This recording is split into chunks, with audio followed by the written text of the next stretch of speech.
नमस्कार, SCN plus के हलचल दिन भर में आपका स्वागत है। मैं हूं गौरवी वैष्णव। सबसे पहले खास हलचल पर एक नजर। विधायक मनोज मेघवाल ने बगड़िया उप जिला चिकित्सालय में चिरंजीवी योजना के तहत अस्पताल को मिली 108 एम्बुलेंस का हरी झंडी दिखाकर उद्घाटन किया। इस दौरान ADM Narendra Chaudhary, CMHO Manoj Sharma, PMO Shankarlal, सभापति नीलोफर गौरी, विद्याधर बेनीवाल, पार्षद मधु बागरेचा, आसिफ खान, बजरंग सैन, मुकुल मिश्रा, रामनारायण प्रजापत, प्रदेश कुमार वाल्मीकि, प्रदीप तोदी, शंकर स्वामी सहित कई डॉक्टर्स और मेडिकल स्टाफ मौजूद रहे। इस अवसर पर मनोज मेघवाल ने कहा कि चिरंजीवी योजना के अंतर्गत यह तीसरी एम्बुलेंस सुजानगढ़ को मिली है। यह अत्याधुनिक एम्बुलेंस है जिसमें गंभीर रोगियों की जान बचाने के लिए सारे उपकरण मौजूद हैं। उन्होंने मुख्यमंत्री और चिकित्सा मंत्री का धन्यवाद दिया। इस दौरान सीएमएचओ मनोज शर्मा ने कहा कि जिला स्तर पर ओमिक्रॉन की संभावित लहर से लड़ने के लिए सभी तैयारियां कर ली गई है।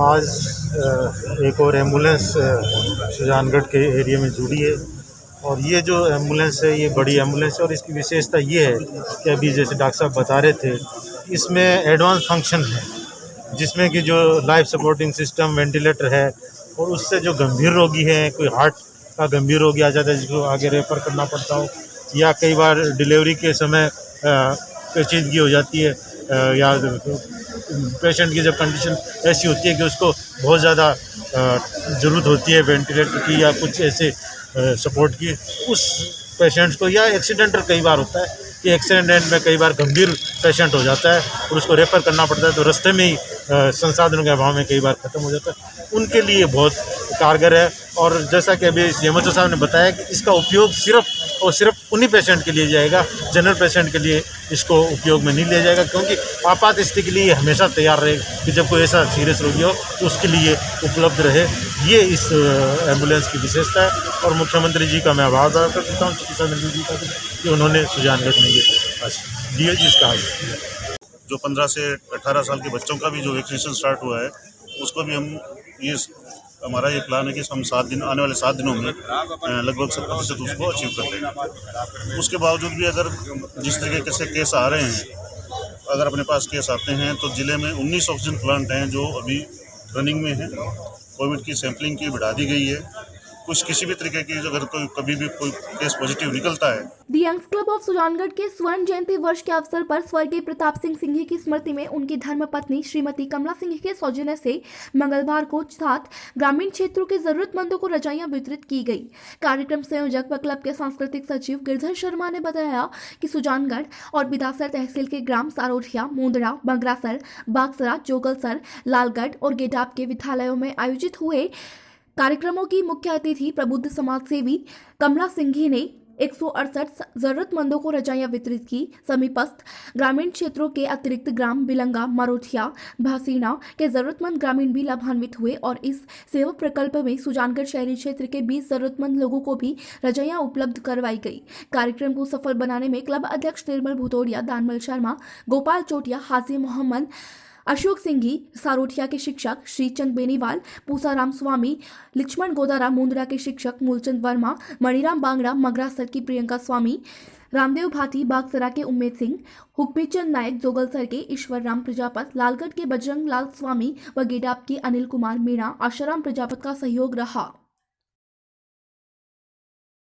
आज the youngs club of Sujangarh के तत्वावधान में सुनाम धन्य प्रताप सिंह जी सिंघी की पुण्य स्मृति में समाज सेविका परम सम्मान्य कमला सिंघी जी के सौजन्य से 7 ग्रामीण क्षेत्रों सारोठिया, मुंदड़ा, मगरासर, बागसरा, जोगलसर, लालगढ़ और गेडाप में रजाई का वितरण का कार्यक्रम हो रहा है। अभी हम मुंदड़ा गांव में यहाँ हमने रजाइयाँ बांटी है और इस पूरे रूट में 168 ग्रामीणों जरूरतमंदों को रजाइयाँ वितरित की जाएंगी। पथिक सेवा संगठन के राष्ट्रीय अध्यक्ष महावीर पोसवाल ने पुरानी प्रदेश एवं जिला इकाइयों को भंग करते हुए 8 नए संभाग प्रभारी व 29 नए जिलाध्यक्षों का मनोनयन किया है। उन्होंने बताया कि 15 दिन में जिला एवं ब्लॉक कार्यकारिणी का गठन किया जाएगा। फरवरी में जिला एवं तहसील कार्यकारिणियों का प्रशिक्षण शिविर रखा जाएगा। उन्होंने बताया कि नए साल में सदस्यता अभियान पर जोर दिया जाएगा। पथिक सेना संगठन पूरे भारत में संगठन का नवीनीकरण करने जा रहा है और इसी के तहत हमने राजस्थान की कार्यकारिणी बन करके आज राजस्थान के 32 जिला अध्यक्षों और 8 संभाग अध्यक्षों की नियुक्ति की है। हमारा ध्येय देश के जो उत्तरी और मध्य भारत में जितने भी राज्य हैं उनमें ग्रामीण स्तर तक संगठन का पहुंचने का कार्यक्रम है। उसके लिए प्रदेश के राज्य है उनमें हमारी टीमें काम कर रही है। आज हमने राजस्थान के जिलाध्यक्षों की और संभाग अध्यक्षों की नियुक्तियां करी है। बहुत जल्द ब्लॉक अध्यक्षों की नियुक्तियां होगी और उसके बाद एक प्रशिक्षण शिविर बुलाया जाएगा जिसमें प्रदेश अध्यक्ष का चुनाव भी होगा और 2 दिन कार्यकर्ताओं को प्रशिक्षण दिया जाएगा और वो प्रशिक्षण होगा जो हमारे समाज के साथ राजनीति में दुर्व्यवहार हो रहा है, जो हमारे इतिहास को बदलने की कोशिश की जा रही है, जो हमारे हकों पे कुठाराघात हो रहा है, उसके लिए हम टीम तैयार करेंगे और मुंह तोड़ जवाब देंगे। रतनगढ़ शहर में बढ़ते ठंड के प्रकोप को देखते हुए सोमवार रात को जरूरतमंद और असहाय लोगों के लिए प्रशासन की मानवता एवं संवेदनशीलता देखने को मिली। रतनगढ़ शहर में सड़कों पर गुजारा कर रहे असहाय और जरूरतमंद लोगों को प्रशासन ने कंबल वितरित किए। एसडीएम कन्हैयालाल पारीक, एसडीएम विजेंद्र सिंह और डीएसपी हिमांशु शर्मा ने सोमवार रात को bus stand, railway station, train बसेरा सहित सड़क किनारे बैठे जरूरतमंद और सर्दी से ठिठुरते हुए लोगों को गर्म कंबल पहुंचाए।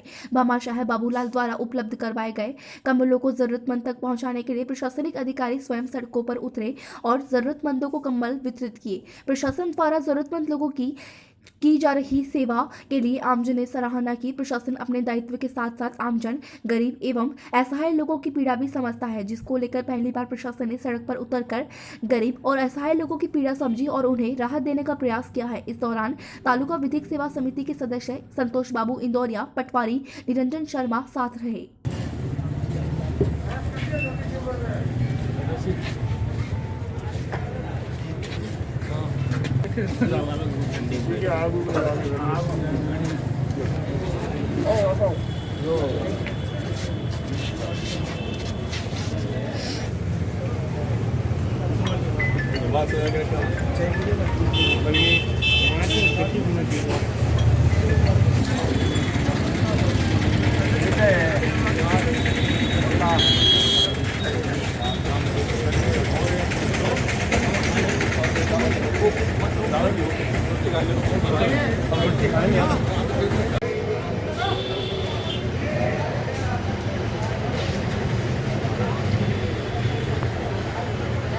सर्दी तो नहीं लग रही ना? सर्दी लगे वो ठीक है।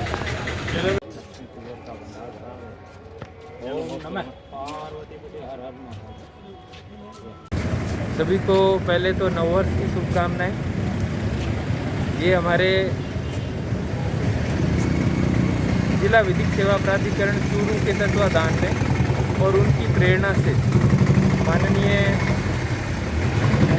अध्यक्ष जो जिला विधिक चेतना समिति के चूरू के हैं और उनके बार बार इस तरह के प्रयास से दादल देसर के श्री बाबूलाल जी, जिन्होंने ये कंबल वितरण का सारा भार उठाया है, और आज प्रशासन और पुलिस के साथ जो ज़रूरतमंद लोग हैं जो रेल बसेरे में, बस स्टैंड पे और रेलवे स्टेशन पे जिन को कंबल की ज़रूरत है, जो रात में सर्दी में बाहर सो रहे हैं, उन सबको चिन्हित करके और वास्तव में जिनको ज़रूरत है उनको कंबल वितरण का आयोजन किया गया है, जिसमें माननीय एसडीएम साहब और डिप्टी साहब भी साथ में हैं।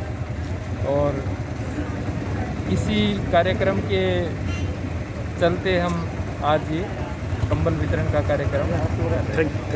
रतनगढ़ में विधायक निवास पर मंगलवार को पुणे में आयोजित राष्ट्रीय किक बॉक्सिंग प्रतियोगिता में पदक जीतकर लौटे खिलाड़ियों का अभिनंदन किया गया। विधायक महर्षि ने किक बॉक्सिंग की राष्ट्रीय प्रतियोगिता में क्षेत्र के खिलाड़ियों द्वारा पदक जीतने एवं उत्कृष्ट प्रदर्शन करने पर खुशी जताते हुए कहा कि इन खिलाड़ियों ने कड़ी मेहनत के बल पर देश, राज्य एवं रतनगढ़ क्षेत्र का नाम रोशन किया है। साथ ही अभिभावकों के प्रोत्साहन एवं कोच, रेफरी के प्रशिक्षण और मार्गदर्शन से खेल में सफलता का बेहतरीन मुकाम हासिल किया है। स्वागत समारोह में विधायक महर्षि ने किक बॉक्सिंग की राष्ट्रीय प्रतियोगिता में स्वर्ण, रजत और कांस्य पदक जीतने वाले एवं उत्कृष्ट प्रदर्शन करने वाले खिलाड़ियों और कोच, रेफरी का दुपट्टा, प्रमाण पत्र और गिफ्ट सौंपकर स्वागत किया।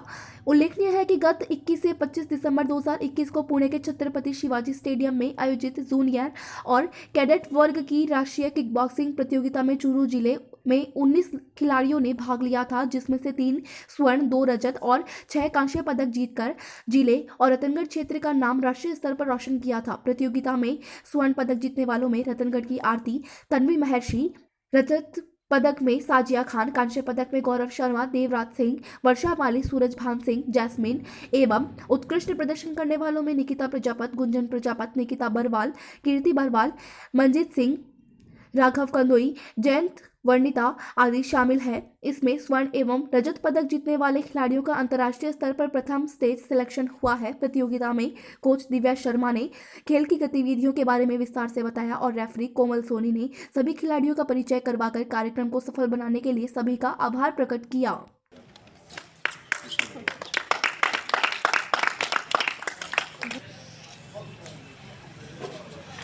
सम्मानित किया गया सर। किक बॉक्सिंग में नेशनल में मेडल लेकर के आए और नेशनल में पार्टिसिपेट करने वाले रतनगढ़ के 16 बच्चों का सम्मान करके मैं अपने आप को गौरवान्वित महसूस कर रहा हूं। मुझे बहुत गर्व है कि मेरे रतनगढ़ के बच्चों ने देश में नाम रोशन किया है। मैं बच्चों को बहुत बहुत बधाई देता हूं और बच्चों को ये भी कहना चाहता हूं कि बच्चों इसी तरह से खूब मेहनत करके आगे बढ़ो। मैं आप लोगों के साथ में हूं। किसी भी तरह की समस्या, खेलों से संबंधित कोई भी बच्चे जो चाहे नेशनल खेलने जाएं, चाहे अन्य किसी बड़ी प्रतियोगिता में भाग लेने के जाएं, इनको किसी भी तरह की कोई कमी नहीं आने दूंगा। ये मैं कृत संकल्पित हूं। मैं पुनः किक बॉक्सिंग में मेडल लेकर के आए वो बच्चे भी और जिन्होंने नेशनल में पार्टिसिपेट किया है उन लोगों को बहुत बहुत बधाई देता हूं। मैं बधाई देना चाहता हूं कोमल को और बधाई देना चाहता हूं दिव्या को।